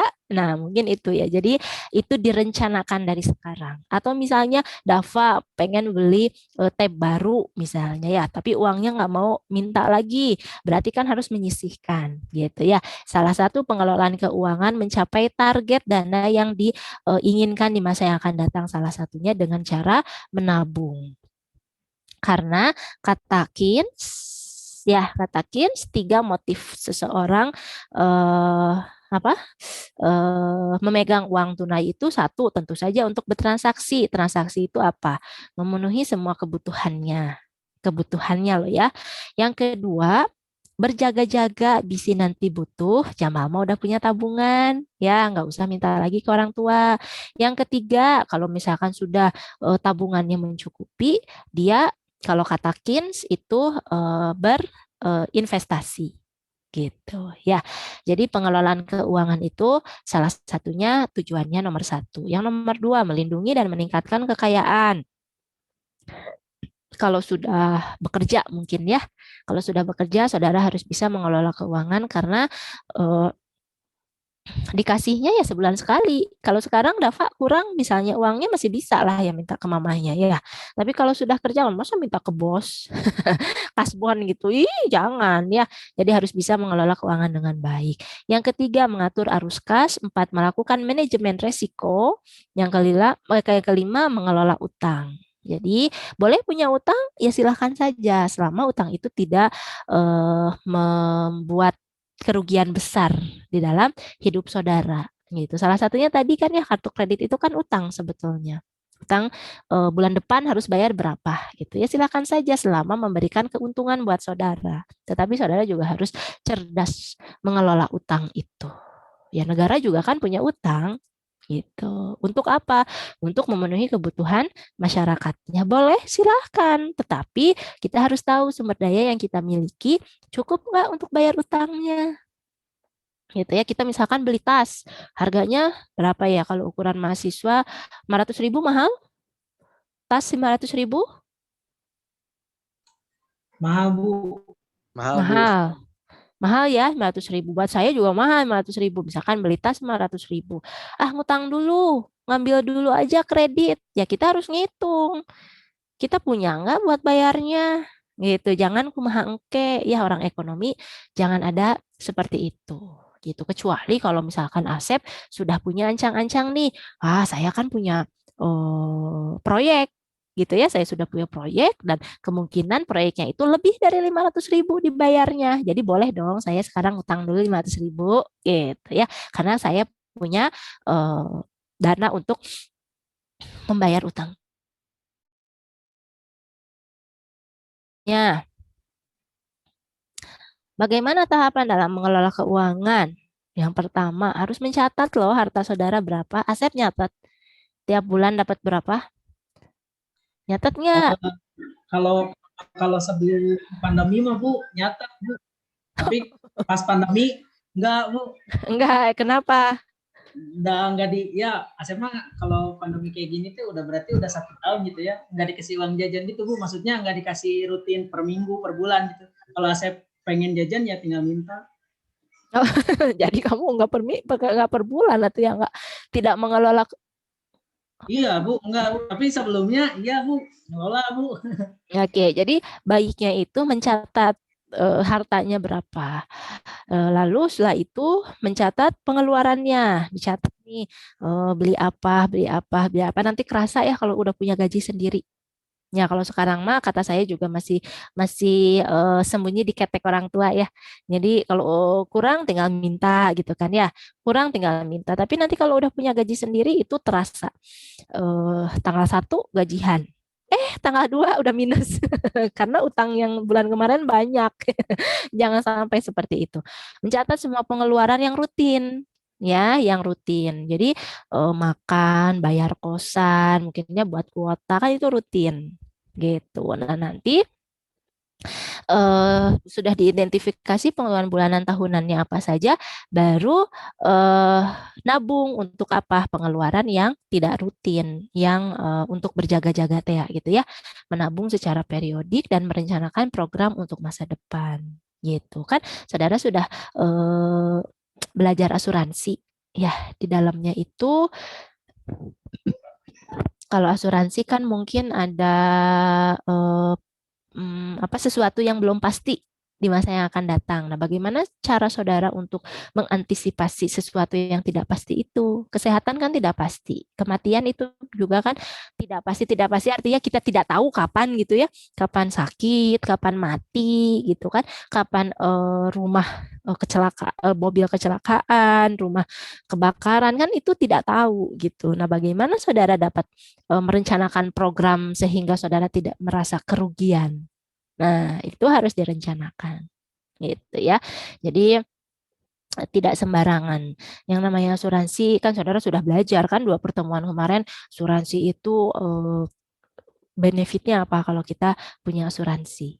Gitu. Jadi jangan sampai kalau saudara tidak setuju dengan adanya asuransi silahkan, tetapi tidak menjadi fanatik gitu ya. Enggak, pokoknya mah kamu jangan mau jadi nasabah asuransi. Pokoknya mah enggak gitu ya, tapi alasannya kan harus diungkapkan gitu. Tetapi kita sebagai makhluk yang sedang belajar, makhluk sosial yang tahu ilmunya, orang ekonomi gitu ya, ungkapkan dulu kelebihannya apa, kekurangannya apa, masalahnya lawan bicara kita mau menerima atau tidak kan itu urusan nanti begitu. gitu. Ya, jadi saudara kalau menginformasikan sesuatu kepada orang lain itu jangan langsung menjudge, oh ini tuh jelek loh, bla bla bla bla bla. Salah, harusnya bla bla blanya dulu.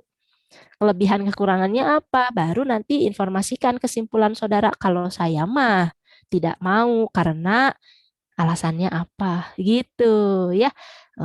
Ekonom yang baik seperti itu. Oke. Sebetulnya ini ada materi tuh kan. Kegiatan menabung dalam pengelolaan keuangan. Jadi salah satunya ya menabung ada kelebihan dan kekurangannya. Menabung itu seperti apa? Investasi pun sama, ada kelebihan dan kekurangannya. Nah, ini risiko saat menabung dan investasi. Satu risiko yang melekat di dalamnya. Artinya kalau kita nabung, resikonya apa? Resikonya suku bunga itu risiko investasi ya, suku bunga misalkan, atau nilai uang berkurang, nilai uang turun, kan itu risiko yang melekat dalam menabung. Ada risiko eksternalnya juga yang kita tidak bisa mengontrolnya, seperti apa ya, misalnya mungkin tadi ya suku bunga itu, inflasi itu risiko eksternal karena tidak bisa kita atur. Tapi kalau yang melekat mungkin bisa hilang, tabungan kita hilang, misalnya itu kan risiko yang melekat pada menabung atau berinvestasi. Nah, LPS, lembaga penjamin simpanan, kalau kita menabung di bank maksimal berapa juta yang ditanggung oleh LPS kalau dana kita hilang? 2 miliar bukan, Bu? 2 miliar. Jadi kalau artinya apa sebanyak 2 miliar itu? Yang dijamin oleh LPS jika ada kecelakaan gitu ya. Apa sih namanya? Misalnya kayak dulu kan pernah ada insiden bank run misalnya, kalau misalnya dalam resesi. Jadi ada, kalau misalnya banknya tutup pun ada 2 miliarnya yang ditanggung kan, Bu? Oke, jadi kalau misalnya salah satunya ada banknya tutup, banknya rugi misalkan gitu ya, atau misalnya ada kesalahan apa ya, pokoknya hilang aja ya, uang kita hilang dalam artian sistem ya, bukan seperti berita kemarin kan salah transfer, kalau berita kemarin gitu ya, atau misalnya ada sebetulnya keluarganya yang mengambil tetapi dirinya nggak tahu gitu kan ya. Kalau berita-berita yang kemarin ya itu mah ada memang sudah ada orang pelakunya gitu. Ini mah kalau misalnya masalah eksternal yang tidak bisa kita antisipasi, salah satunya misalnya banknya tutup gitu ya, sebanyak 2 miliar itu dijamin oleh LPS. Jadi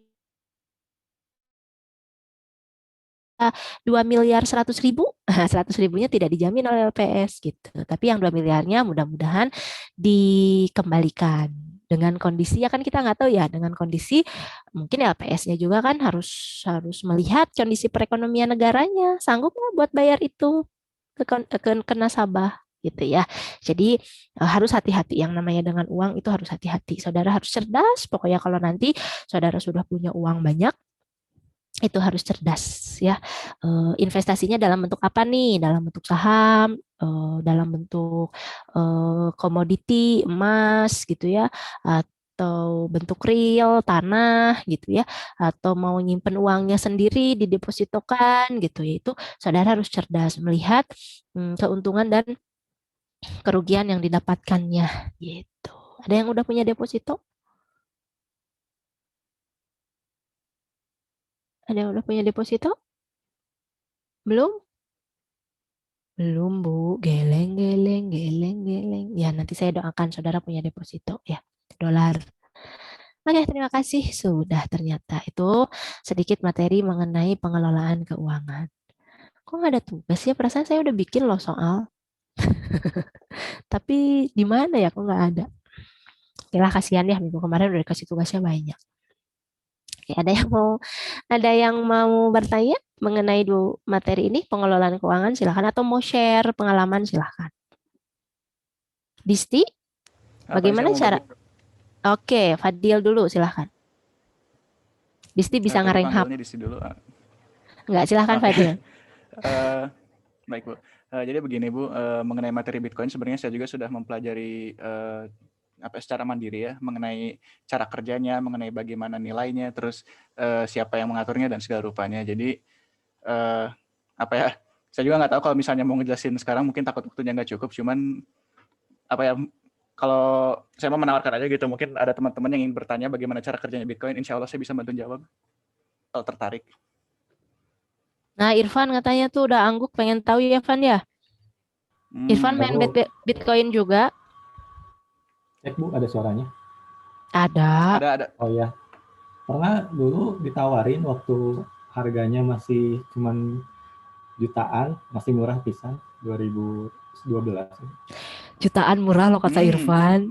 Murah Bu, satu Bitcoin. Murah Bu dibandingin sekarang udah ratusan.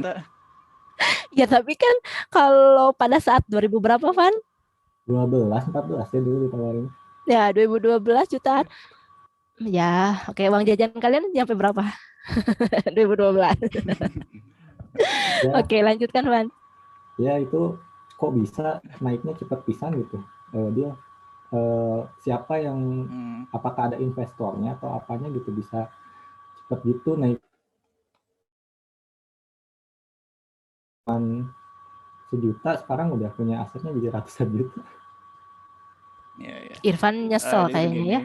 Nyesel sih cuman. Tapi enggak, saya mau nanya dulu ke Irfan. Teman Irfan yang punya sekarang itu, yang dulu beli cuma sejuta misalnya, yang sekarang asetnya bertambah, itu uangnya bisa diterima nggak oleh teman Irfan? Terima Bu, kemarin beli motor, beli laptop segala. Waduh, jadi jutawan ya? Iya, tapi dia juga nyesel karena sekarang jadi sedikit. Ketik dia ngejualnya waktu masih 30 juta, 50 juta. Oke. Oke, silakan. Mana Fadil? Iya Bu. Jadi gini, sebelum kita bisa membahas nilai dari Bitcoin dulu, kita harus paham dulu teori currency ya, mengenai mata uang itu kenapa bisa ada harganya. Singkatnya sih ya, kan suatu hal itu bisa dianggap berharga selama ada orang yang menganggap itu berharga kan. Nah, jadi Bitcoin itu kenapa nilainya tinggi? Karena memang banyak orang yang menginginkannya. Nah, mungkin kita bertanya kalau misalnya apa bedanya dengan uang biasa? Kalau uang konvensional itu kan nilainya itu dijaga dan diatur oleh bank sentral kan dengan berbagai sistem dan kebijakan. Tapi kalau dalam Bitcoin itu sebenarnya tidak ada perusahaan sentralnya yang maaf ini kalau suaranya double atau putus-putus bilang ya, takut saya ngomong panjang tapi nggak ada yang dengar. Nah, Bitcoin itu nilainya dipengaruhi oleh mekanisme pasar saja. Jadi kenapa nilainya makin tinggi? Karena setiap tahun orang makin banyak yang mau.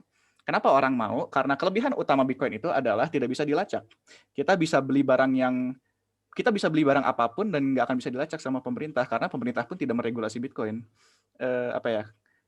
Jadi itu daya tarik utama dari Bitcoin dan segala cryptocurrency, bukan cuma Bitcoin ya, ada Ethereum, ada segala rupa. Tapi Bitcoin itu yang pertama mulai, jadi yang udah paling tinggi berkembang nilainya. Nah, oke, jadi kita udah establish ya satu fakta itu bahwa nilainya itu adalah berharganya karena tidak bisa dilacak.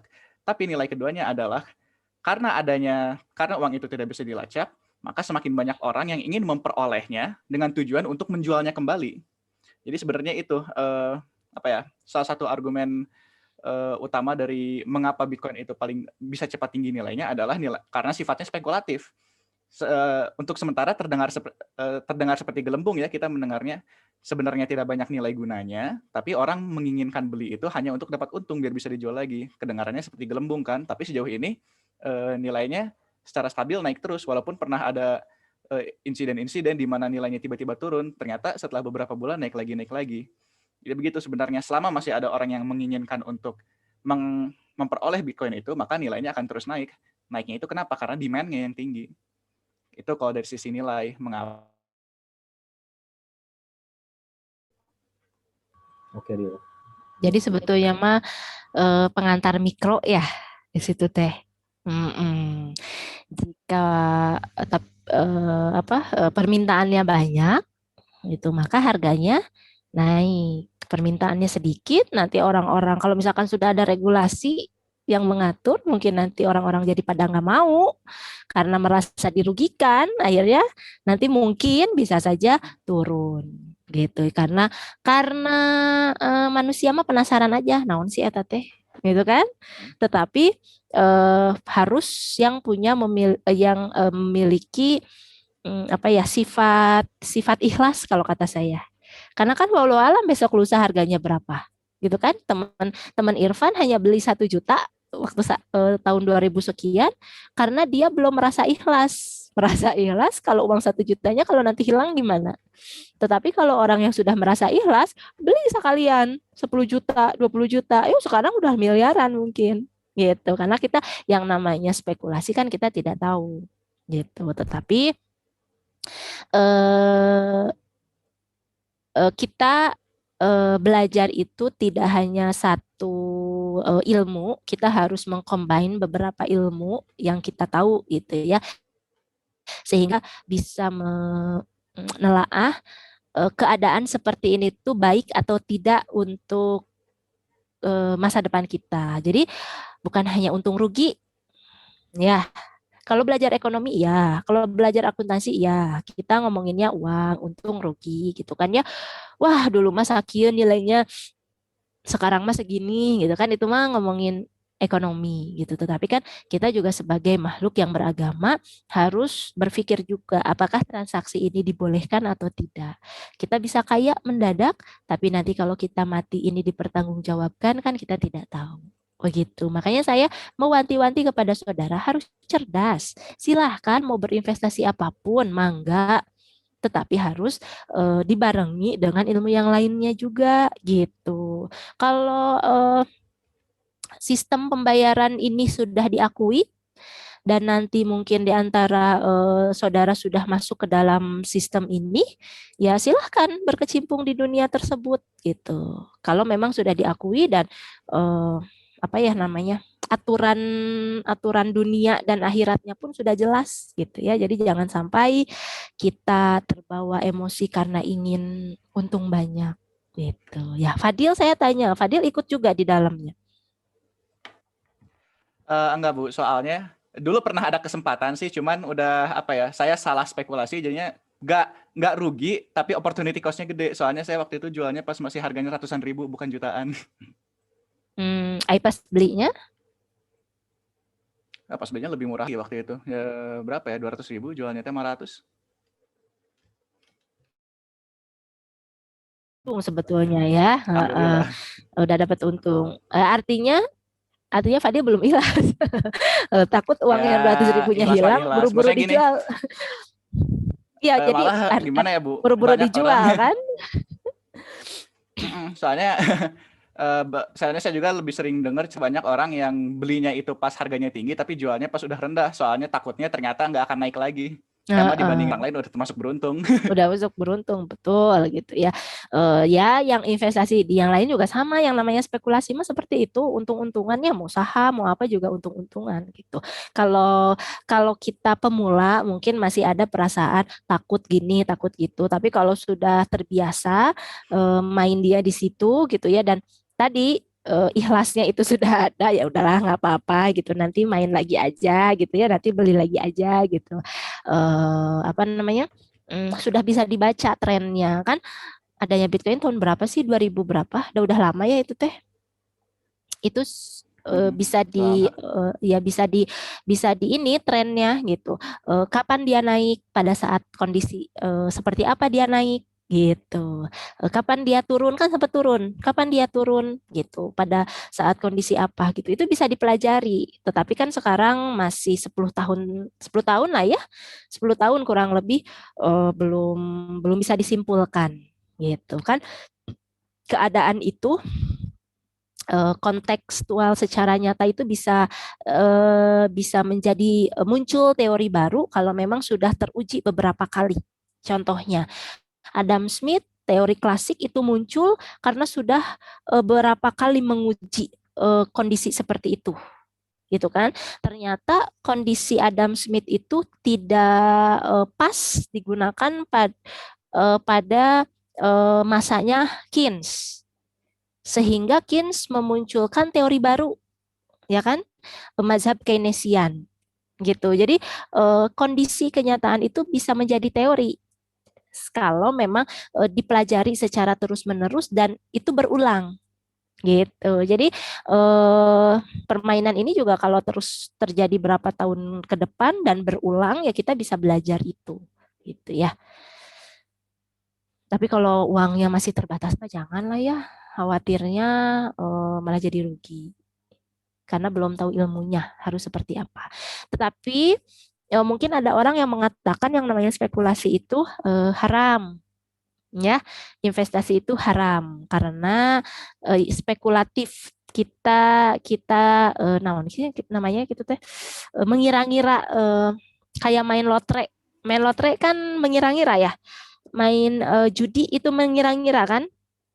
Main apa itu kalau pakai nomor-nomor itu? Nomor apa itu Irfan? Togel, Bu. Togel. Curiga. Toga ini kan mengira-ngira juga gitu kan, ya itu kan judi juga gitu kan. Jadi ada yang beranggapan seperti itu. Kalau misalkan sudah tahu ilmunya seperti berinvestasi saham kan itu juga mengira-ngira ya, beli pas murah, jual pas mahal gitu, mengira-ngira juga. Tetapi kan kalau seorang ekonom itu sudah tahu ilmunya gitu. Oh tidak, kita tidak mengira-ngira, tetapi kita sudah tahu trennya untuk PT Unilever misalnya kondisi yang seperti ini biasanya begini, kondisi yang seperti ini biasanya begini gitu. Kalau ekonom seperti itu ya. Jadi makanya kata saya juga belajar itu jangan terpisah-pisah. Harus yang ini tahu informasi tentang Bitcoin, tetapi juga kita tambahkan dengan ilmu-ilmu yang lainnya. Oke. Itu pesan dari saya. Oke. Ada lagi? Tadi teh siapa yang saya tanya teh? Nah, jadi hilang. Oh, Disti. Disti menghilang. Ayo Disti nyalakan lagi. Turn on your video. Disti, jangan pura-pura menghilang. Disti, aku kan bertanya padamu. Oke, saya tanya siapa ya? Jangan pura-pura menghilang juga. Pada deg-degan. Dia Lutfi. Dia. Iya, Bu. Bagaimana cara saudara melakukan pengelolaan keuangan?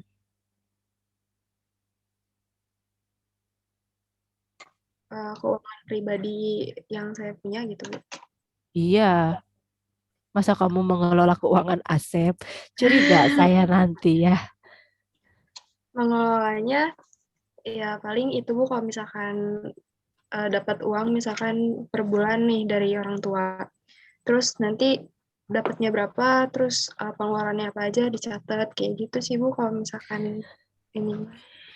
Yakin dicatat? Iya, Bu.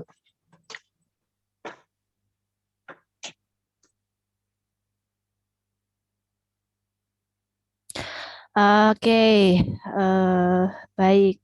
Dia, terima kasih. Ada lagi yang mau tadi teh siapa selain Fadil yang mau share pengalamannya? Saya Ibu manggil Disti. Nah, kan Distinya nggak ada. Mana Disti teh? Tuh kan Distinya pura-pura ke air. Oke, ada lagi yang mau berdiskusi? Atau kayak kata Nayot, saya mabuk ikuti arus aja lah. Kerusumna uang kertas gitu ya Nayo. Lagi usum apa itu namanya aplikasi ya, ikutin lah gitu punya GoPay wae mah gitu ya. Nanti ya 100 juta mah belilah satu mah gitu ya Nayo ya. Ikuti arus itu. Enggak lah, Bu. Enggak, gimana kata Nayo? Nayo mau mengikuti arus atau seperti apa? Dalam hal apa ini, Bu? Dalam sistem keuangan. Sistem pembayaran. Mungkin ngikutin sesuai kemampuan saya ya, Bu. Tetapi kalau nanti misalnya ada transaksi yang Seperti misalkan nih nanti Bitcoin dilegalkan sebagai alat pembayaran, gimana Nayo? Enggak sih, karena itu haram setahu saya, Bu, karena nggak ada underlying asetnya gitu. Nah, tapi sudah banyak beralih ke situ semua. Ya kan tetap haram, Bu.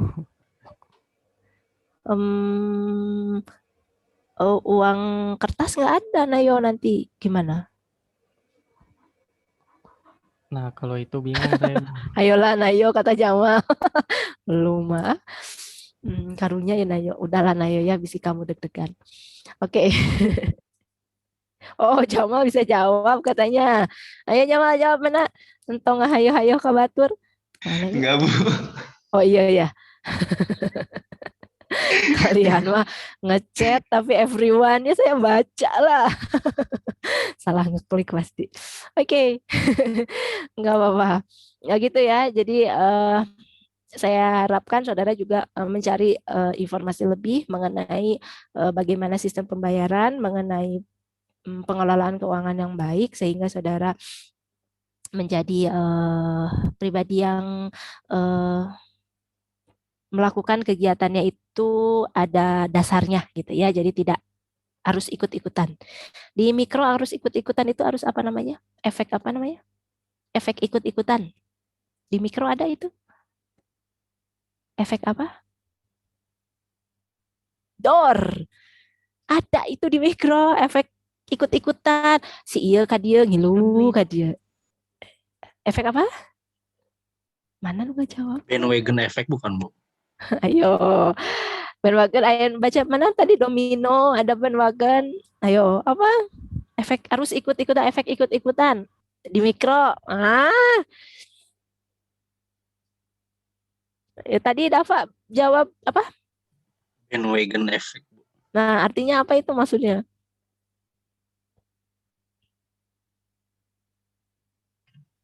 Ini, Bu. Maksudnya penjelasan teoretisnya atau arti etimologinya, Bu? Dua-duanya. Dua-duanya harus bertanggung jawab atas apa yang kamu ucapkan. Kata Elia, untung saya nggak jawab. Searching sih, Bu. Apa searchingnya? Nggak apa-apa, yang penting ada usaha ya, Dava ya.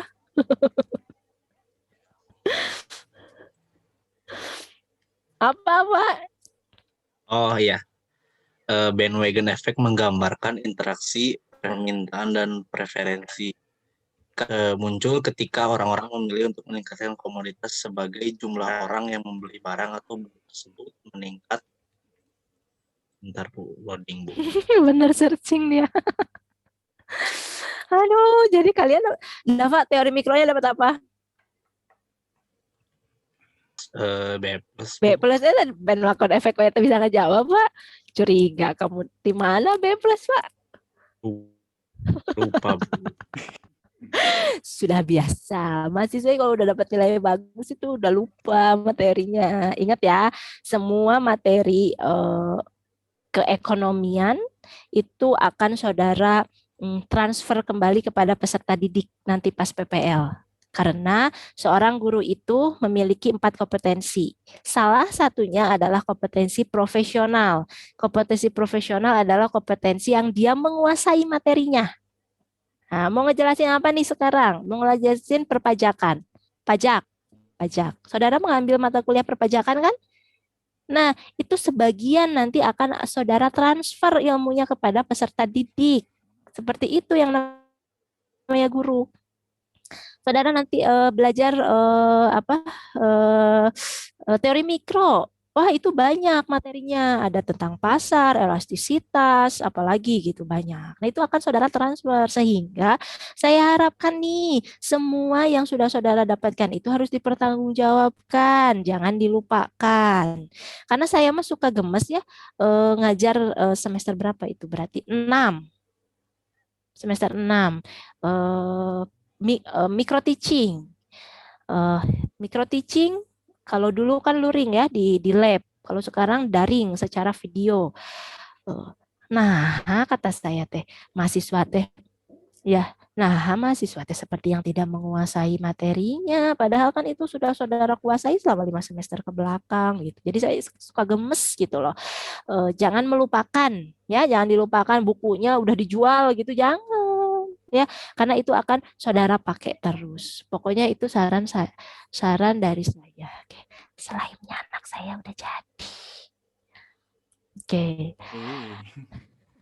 Entahlah kondisi rumah saya seperti apa. Biarkanlah ya. Oke. Itu saja ya. Thank you Dava ya. Berarti sudah ada usaha Anda searching. Teman-temannya cuma ngahayo-hayohkan, wah ya, ayo Dava, ayo. Tanpa ada usaha. Oke, thank you ya. Minggu ini saya berbaik hati tidak ada tugas karena ternyata tugas yang kemarin pun belum saya periksa ya. Oke, kalau tidak ada yang mau didiskusikan, kita kali ini begitu ya.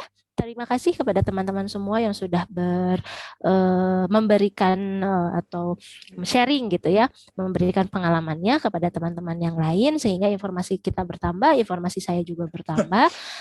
Mudah-mudahan saudara juga bisa menggali sendiri materi yang tidak bisa diberikan oleh saya. Begitu. Oke, thank you. Pertemuan kali ini saya cukupkan. Wassalamualaikum warahmatullahi wabarakatuh. Waalaikumsalam. Oke, Nisa sebagai PJ nanti bisa di apa namanya ACC ya, teman yang tidak hadir dan tidak hadirnya. Kalau untuk semester 6 bisa di-share ke Asep atau ke Riki. Saya set KM-nya itu yang laki-laki ya. Oke, thank you. Bye semuanya.